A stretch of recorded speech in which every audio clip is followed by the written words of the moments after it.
I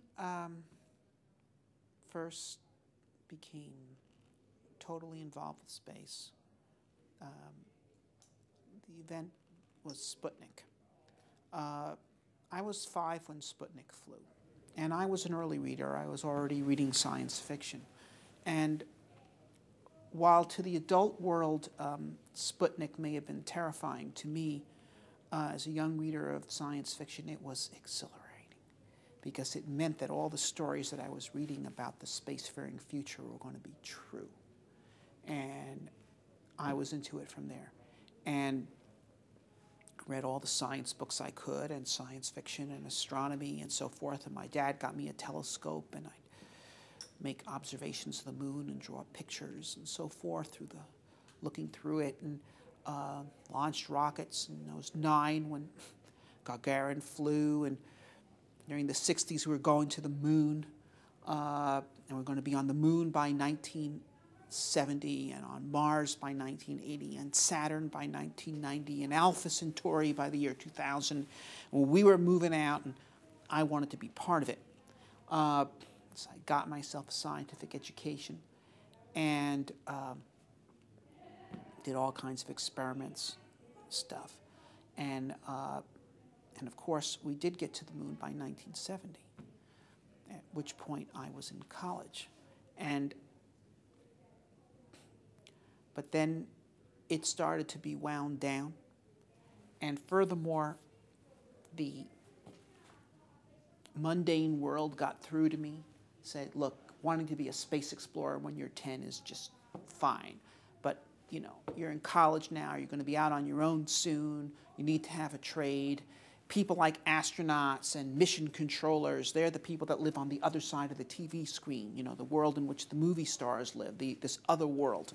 Okay, on our side of the TV screen, people can be teachers or accountants or policemen or this or that, but not space explorers. So find a place for yourself. So I got myself certified to be a science teacher. It's a noble profession. And I did that for a number of years. But it wasn't really what I wanted to do. And there I was teaching in Brooklyn and living in northern Manhattan and commuting an hour each way on the A train and reading novels by Herman Melville about sailing the South Seas and saying, what am I doing here? Okay? And so at a certain point, I decided to just cut loose. And I applied to grad school, and I went to the one that was furthest from New York that accepted me, which was the University of Washington in Seattle. And I became a nuclear and astronautical engineer. And while I was there, started hearing about the efforts of this group of young people who called themselves the Mars Underground. And they had held a conference in Boulder called The Case for Mars, which is 1981. NASA had no agenda other than flying shuttles. They wanted to put Mars on the agenda. 80 people showed up. Word got around. 1984, 250 people showed up at the second conference. Okay, that's about when I heard about it. 1987, they held their third conference. 1,000 people were there. I was one of them. And I said, this is for me. This is what I want to do. And by this time, I had had a couple of advanced degrees in engineering. And I went up to Ben Clark, who was one of the presenters at the conference. He was leading Mars mission design at Martin Marietta. And I said, I want to be part of your team. Send me your resume. Within a year, I was hired. Began doing preliminary design of interplanetary missions at Martin Marietta. How old were you at that point? 1988, I was 36. And what kind of work did you do at Martin Marietta? Well, I was doing preliminary design, which is the first broad brush design of the missions, which I was well suited for, because for those people, you want people with broad backgrounds. You want people who can think of a lot of different alternatives and investigate them to 1 or 2 levels deep and trade them off against each other. Think creatively. You don't need specialists, you need generalists. and that was me. And it was, while I was at Martin, we were doing contract work for NASA on design of Moon and Mars missions. And then in '89, the older President Bush came out and said, I'm committing the nation to a new mission back to the moon, on to Mars, this time to stay. And he started this thing called the Space Exploration Initiative. And NASA went off, and they did a grand study, which we were contracted a part of, but many aerospace contractors were,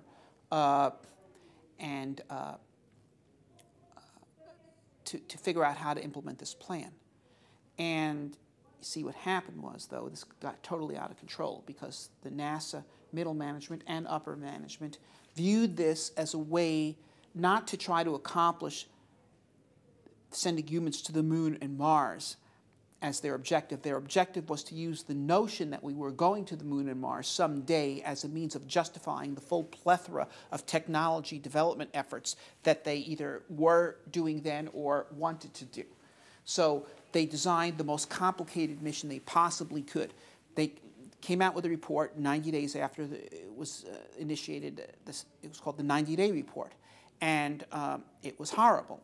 And we had been enslaved to support part of it. And while it was unfolding, we thought it was horrible. It was totally insane. They needed 4 shuttle sea launches and 1 shuttle launch just to go to the moon. And to assemble at a vastly enlarged space station with dual hangars and refit stations and so forth. And I mean, the lunar architecture was too complicated to work, let alone the Mars architecture. And the price tag was $400 billion and a 30-year time lag before you got to Mars. And anybody looking at this was saying, this is going to fail as soon as Congress finds out about it. This is a ridiculous plan. And a number of us engineers went to upper management at Martin and said, look, this thing is a guaranteed bomb. This is going to fail. And they looked at it and they could not disagree. And they said, so what do you want to do? And we said, we want to pull together our own team to design a Humans to Mars program.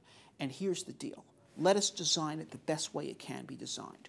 Don't make us design it this way or that way in order to incorporate the technology that is favored by somebody we know at Marshall or Johnson Space Center or here or there, because that is precisely the form of thinking that had drawn the 90-day report off the chart. Just let us design the most efficient mission we can. And they said, you're on, okay?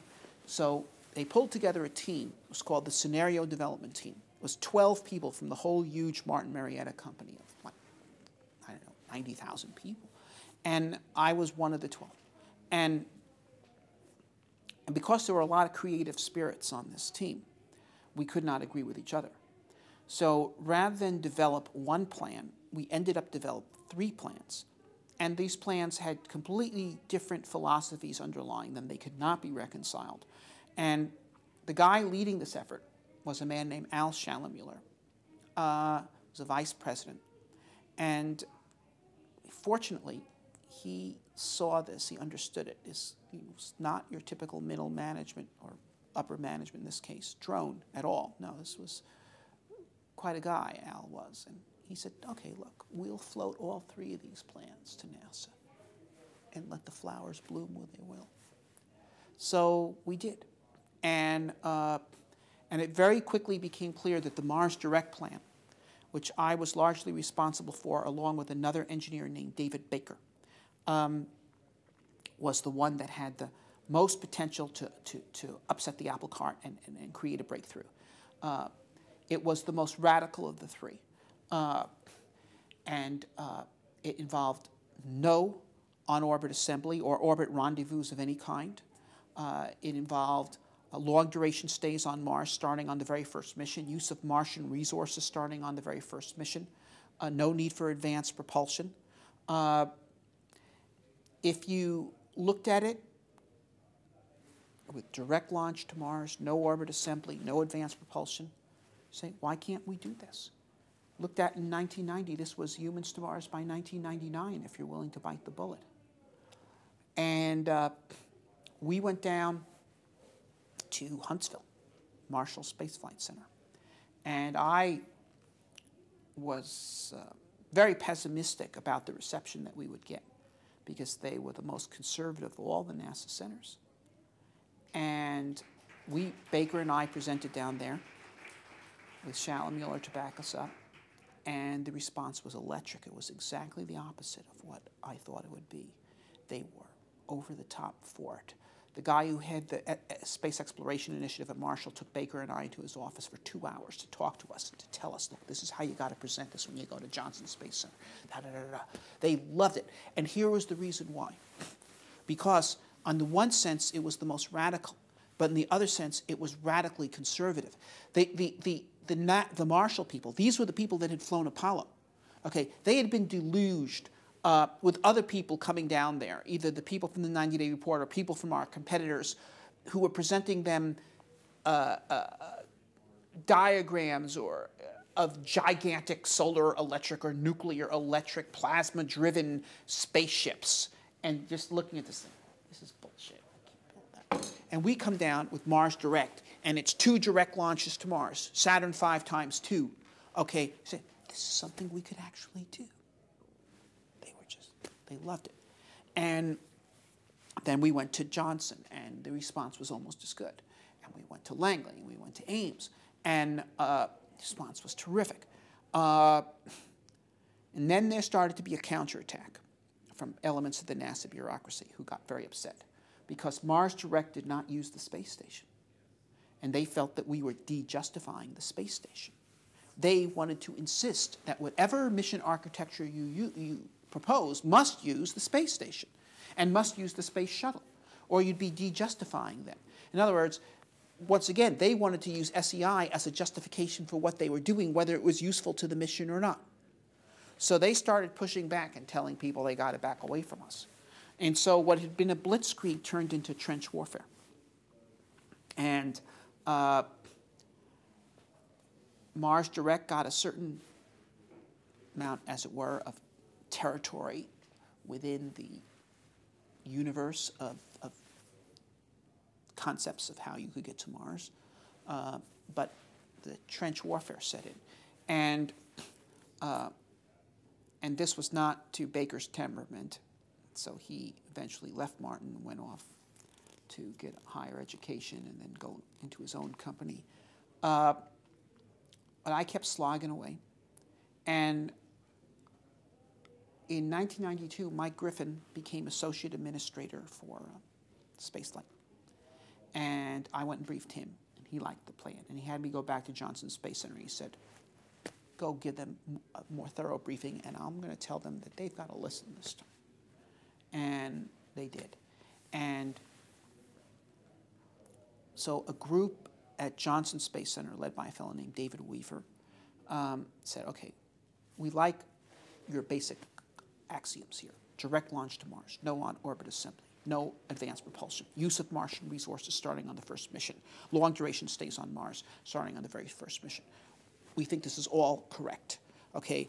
But we think the ships need to be somewhat bigger than you're saying. We think we need a bigger crew. We had a crew of 4, they went a crew of 6, so forth and so forth. We're going to design this. And they designed their own version of Mars Direct, and instead of 2 launches, it needed 3. They had a bigger crew, they had more equipment, they had heavier equipment.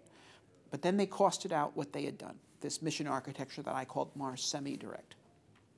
And lo and behold, the same people that had costed out the 90-day report, Mars architecture, costed out this so-called design reference mission.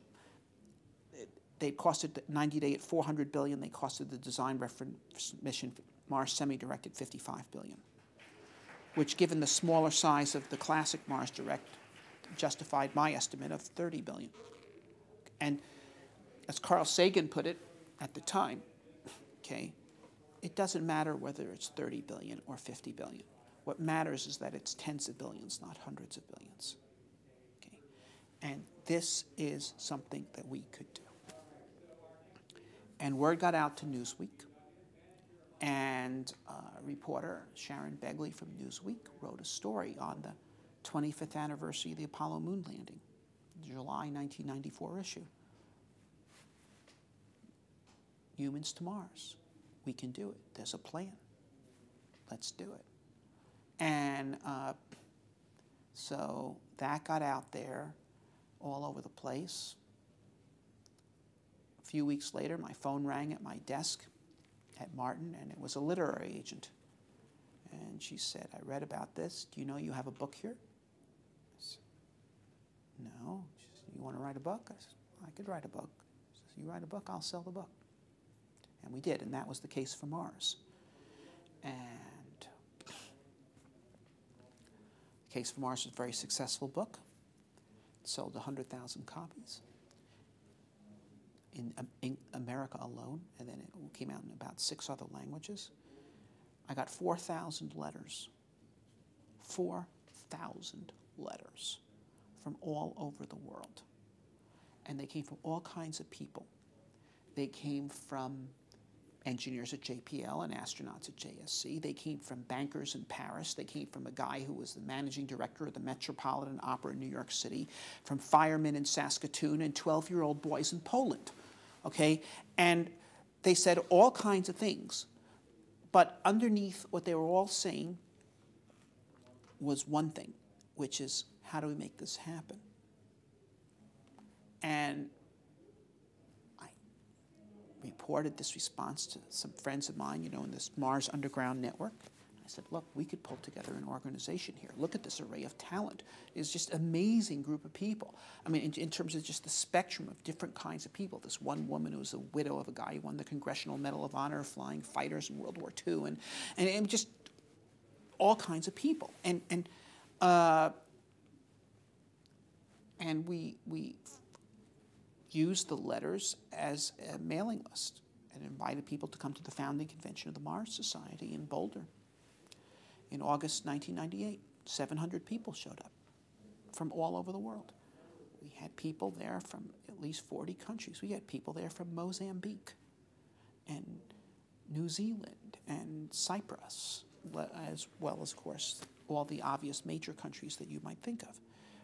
And we had press there from all over the world. And it was reported in the New York Times and the Washington Post and many other places. And we founded the Mars Society. And we decided we would do 3 things. 1, broad public outreach to spread the vision.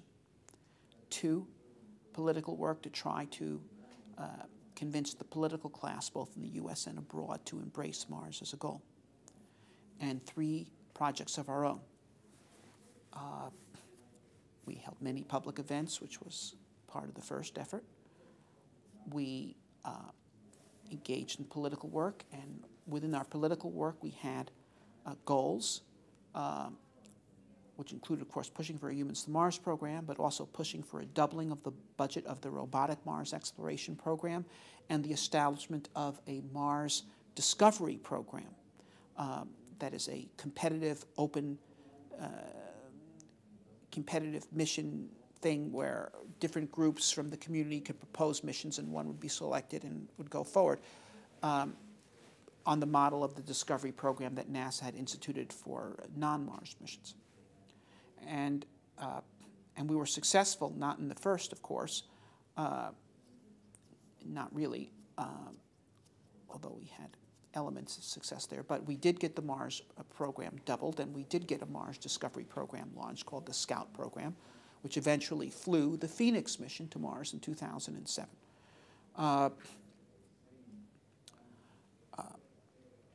In 2004, George Bush announced the initiating of the vision for space exploration, back to the moon, on to Mars. This is now the younger Bush. And that was good. That was a partial realization of our activity. I had testified in the Senate, NASA needs a goal, in McCain's committee.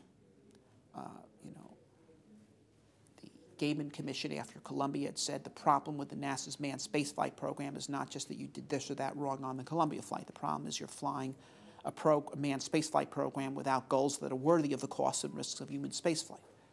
And I testified to that, and they did launch that.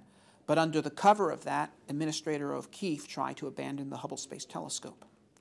And that was unacceptable to me. It was unacceptable to me that the cost of launching the human vision for exploration, that it should be branded with the mark of Cain right at birth by costing the Hubble Space Telescope, which is one of the scientific treasures of 20th century civilization. And furthermore, there was no rationality for it. In fact, quite the opposite. In fact, the ethos under which he was abandoning Hubble, which was that it was too dangerous to fly to Hubble when they had already done it 4 times. I mean, really, if it's too dangerous to fly to Hubble, can we believe that you're going to be willing to fly to the moon or Mars?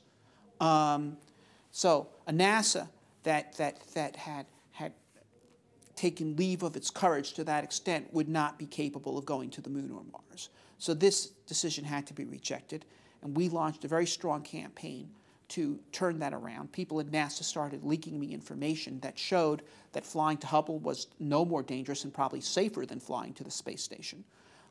Despite the lack of a space haven on orbit, your abort options flying to Hubble are much better because Hubble was flying in a low-latitude orbit. If you have to abort, you land in the Caribbean instead of in the North Atlantic when you fly to the space stations. Warm water instead of cold water. And there are other advantages as well. And we won that one.